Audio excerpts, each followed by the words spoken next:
13 minutes past 8. Always lovely to have another one of our up-and-coming music talents back for a song and a chat. Jamie McDell burst onto the scene a couple of years ago, having made an impression on online sites like Disney Dreaming and Perez Hilton's Can You Sing? And she's got a new album coming up, and she is back with us. Nice to see you. Nice to see you too. And your voice has got all old and husky since you were last in the studio, but that's really just the illness, isn't it? It's really just the cold and nothing more than that. It's good. So tell me about the album first of all, because you have a name for it, but you're not going to tell us. Yeah, I've got a name for it, but that's probably something I'll reveal to my fan base first. Okay. What if I was part of your fan base, Jamie, and just said I'm a big fan of yours? I'll whisper it to you later. So is there something significant in that, or is that just the way you want to do it?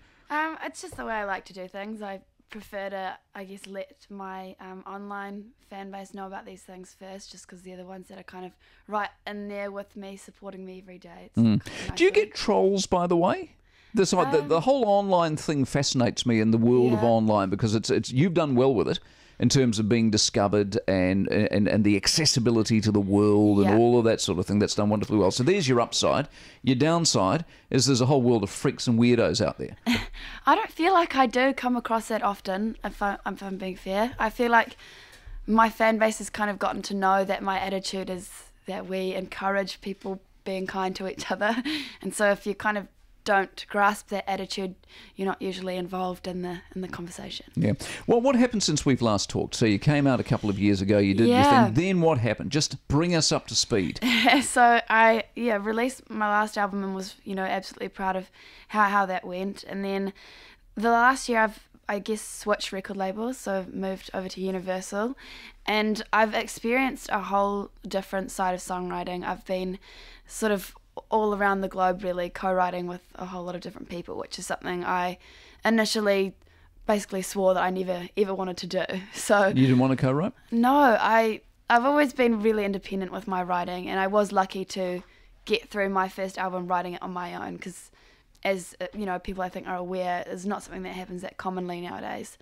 But so I went into co-writing initially quite with a negative mindset. Who came up with that idea?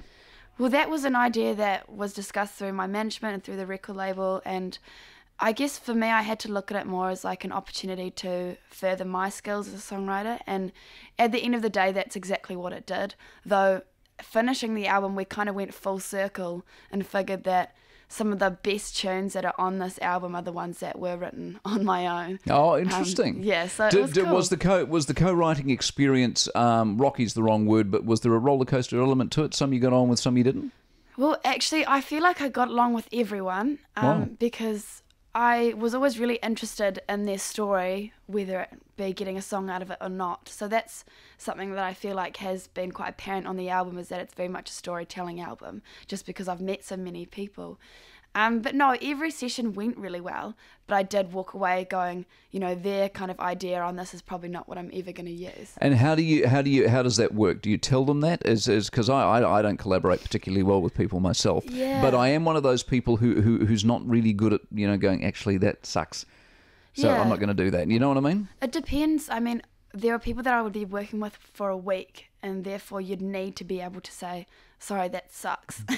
But someone that you're kind of working with for a day, often I'd just write whatever it took just to kind of get through it, so we'd end on a good note. Yeah. Kind of the positive. That's a note. You never know when you're going to meet them exactly. again. And it's nice just to have another supporter, I suppose. Where have you been? When you say you've travelled the world, where have you been? I've been predominantly in Australia, but I've also been over to LA, so that was quite an eye-opening experience. I'm not sure if it's one I actually really enjoyed. Seriously? Well, LA's so past anything I'm used to. I mean, it's just a lot of people kind of waiting around to almost become famous, and that's never been really a focus for me. So it was really interesting going into sessions and hearing people talking about what we should write to make radio listen, or what we should write to, become number one on iTunes, and it's like sitting there going, I don't want to do that. You just want to do your music. Yeah. Oh, but the vibe in LA, I would have thought, is, people like Greg Johnson stuff live in LA, and they just the sunshine every day. It's beautiful. You can relax. You know what I mean? Yeah, that kind of thing. I mean,